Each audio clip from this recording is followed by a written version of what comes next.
After having to close for a few months because of the pandemic, Gary Polinsky thought his sporting goods store here in Allendale may have to close. But after a few months now, he's saying he's on pace to have his best year ever.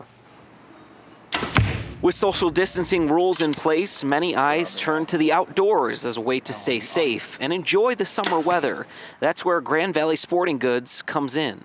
It's a busy world, but this summer people have quite a few less options. So, you know, they're not going to the movies. They canceled Little League. They might have had to cancel their vacation.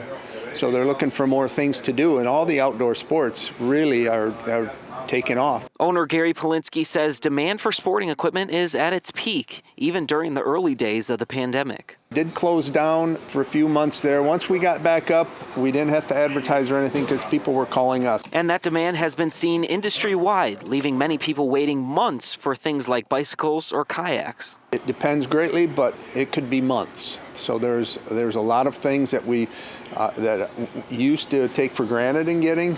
Now they're telling us we're not going to get it for into November. But with those items often out of stock, Gary says a more unusual sport has been seeing a resurgence: archery. So they're at home in the evening with, and there's no Little League and it's a bright sunny day. What do? Let's go shoot my bow in the backyard, and then that eventually leads them to us. If the archery supply can keep up, Gary expects the demand to remain high even into the fall, winter, and possibly next year, especially if the stock of items for winter activities remains low. If we have trouble really getting our summer fishing stuff, the ice fishing stuff, we're having trouble getting it right now. And Gary said a lot of his business's success is because of products just like this made here in the USA, as the virus has slowed manufacturing and production down overseas.